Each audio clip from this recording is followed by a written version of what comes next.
channel Wisata Mistis Indonesia. Teman-teman, kali ini saya akan membawakan cerita tentang pengalaman sahabat saya yang bernama Akmal. Bang Akmal ini adalah seorang karyawan. Pada waktu itu Bang Akmal lagi dinas masuk siang. Kami kalau dinas masuk siang kan pulangnya sekitar jam setengah 9. Bang Akmal nih pulang agak telat nih teman-teman, dan dia pulang sekitar jam setengah 12-an. Pada waktu itu Bang Akmal bingung nih antara mau pulang atau mau ke rumah temennya karena dia udah janjian. Tapi karena waktunya udah malam, jadi Bang Akmal agak goyang nih antara pulang apa main ke rumah temennya. Nah, kalau rumah temennya itu dekat teman-teman, di daerah Kemang, tepatnya di dekat kuburan Jeruk. Dan rumahnya Bang Akmal itu di daerah apa sih namanya, Cipete. Nah kan kalau dia mau pulang tuh lewat Jeruk Purut ke arah Cipete kan lebih dekat tuh teman-teman ya, dari sini ya tinggal lurus doang nyebrang. Nah, akhirnya Bang Akmal memutuskan untuk main dulu nih ke rumah temennya yang bernama Fauzan. Itu di daerah dekat Jeruk Purut, namanya apa sih? Lupa. Orangnya ada di samping saya teman-teman, tapi dia agak gugup di depan kamera, jadinya saya yang ceritain. Jadi pada waktu itu dia lewat sebuah komplek, yang mana komplek itu harus ngelewatin tengah-tengah kuburan dari Jeruk Purut itu teman-teman, dari kuburan Jeruk Purut. Oke, dia lewat setengah 12 malam, dia pulang dari sini, dan kemungkinan di komplek pemakaman Jeruk Purut itu jam berapa bang? Ada jam 12 atau setengah 1? Setengah 1 lewat. Dan dia ada sampai di komplek pemakaman Jeruk Purut itu setengah 1 lewat ya. Pada waktu itu jalanan sepi banget teman-teman. Seperti yang kita ketahui, makam Jeruk Purut itu di depannya itu adalah jalan raya ya, dan rame, dan juga ada pos security-nya. Kebetulan pas waktu si teman saya Bang Akmal ini lewat, security-nya lagi pada nggak ada, mungkin lagi keliling atau lagi beli kopi atau gorengan. Akhirnya Bang Akmal terobos masuk teman-teman. Mungkin karena sugestinya dia juga, namanya lewat kuburan ya, orang awam lewat kuburan, udah jam setengah 1 malam lewat sendirian, pasti pikirannya kan paranoid ya. Apalagi di kuburan Jeruk Purut itu ada cerita tentang hantu pastur kepala copot. Tahu Akmal ya. Nah tapi nggak tahu kenapa teman-teman, Bang Akmal tuh pikirannya tuh kosong teman-teman, pikirannya segala macam setan tuh ada muncul tiba-tiba di benak pikirannya. Nah ketika dia melintas di tengah-tengah kuburan, jadi di sini ada jalanan kanan kiri kuburan ya, di sini pos security. Dia udah lewat nih tengah-tengah nih, udah jauh dari pos security, udah jauh dari jalan raya, tinggal jalan setapak aja. Dia udah di tengah-tengah teman-teman. Nah dia ngedenger suara kayak suara apa? Bebek apa suaranya? Kayak suara bebek, tapi dibarengin sama suara burung hantu atau burung celpuk teman-teman. Nah karena penasaran, kok ada suara bebek di tengah kuburan, siapa yang melihara bebek? Emang kandang banyak teman-teman, tapi agak sebelah sononya, dekat pemukiman warganya. Banyak yang melihara ayam, tapi setahu saya dan setahu si Akmal nggak ada yang melihara bebek ya. Karena dia penasaran, dia masuk tuh ke kuburan nyari bebek siapa kira-kira yang berkeliaran di tengah kuburan, terus malam-malam bunyi dibarengin suara burung hantu.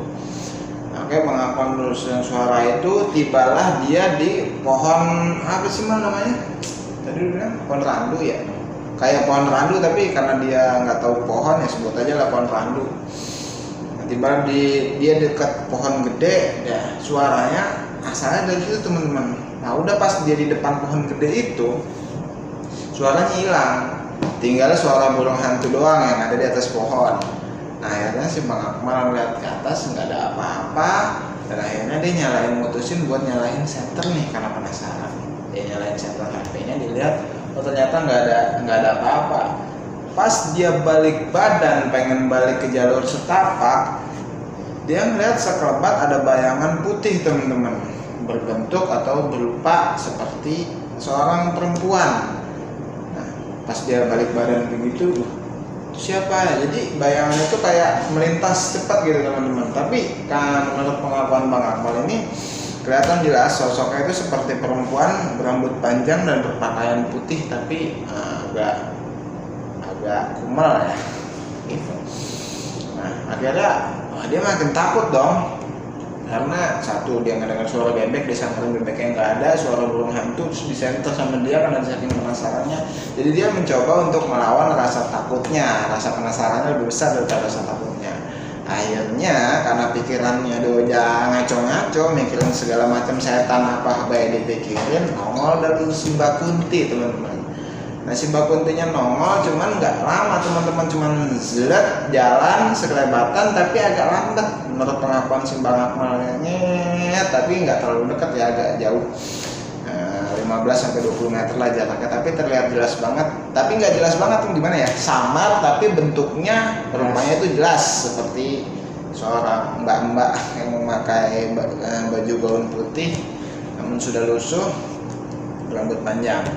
Nah, akhirnya Bang Akmal mutusin untuk tetap jalan tuh, karena dia udah bingung tuh kalau dia lari banyak kuburan kan, khawatir bisa kesandung dan bisa berefek bahaya. Untungnya dia masih punya pemikiran nih teman-teman, ya kan, masih pikiran ini masih apa, masih bagus lah istilahnya, nggak terlalu panik banget, cuman udah ngompol pasti. Saya tebak dia nggak mau ngaku ya.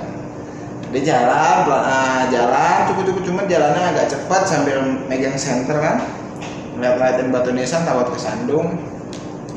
Nah sebelum dia sampai jalan setapak, kira-kira kurang lebih 50 meter lagi jalan setapak, di belakang dia tuh dia ngedenger kayak suara ada yang twing, kayak ada daun-daun keinjek, tapi bukan keinjek suara orang jalan, tapi kayak keinjek serap, kayak orang loncat-loncat gitu teman-teman. Akhirnya dia noleh lagi ke belakang, dia melihat sosok pocong teman-teman. Yang mana pocong ini mukanya nih menurut kata Bang Akmal ini jelek banget, matanya satu nggak ada, yang satu udah tenggleng. Nah terus berlumuran darah tapi udah nggak ada kulitnya teman-teman ya, kayak tengkorak kayak gitu. Nah tapi dia tuh nggak nyentuh tanah teman-teman, suaranya doang yang ada kayak cuk ya kan. Akhirnya di situ Bang Akmal lari kocar-kacir teman-teman, dan akhirnya dia kesandung, jempolnya luka, dengkulnya pun luka teman-teman, gara-gara jatuh nyerot di aspal yang ada di jalan setapak itu. Kebetulan jalan setapak itu ada aspal kecil ya, kurang 2 meter 3 meter lah, agak muat lah, motor 2 motor lah gitu. Dia nyerot di situ dan dia lari terkocar-kacir, teriak-teriak, dan handphonenya dia pun pecah teman-teman gara-gara jatuh. Oke teman-teman, sekian dulu cerita dari saya, karena saya dapat ceritanya juga cuma segitu ya. Mudah-mudahan teman-teman semua bisa terhibur. Terima kasih. Saya Maufik Bunda dari channel Wisata Mistis Indonesia 94.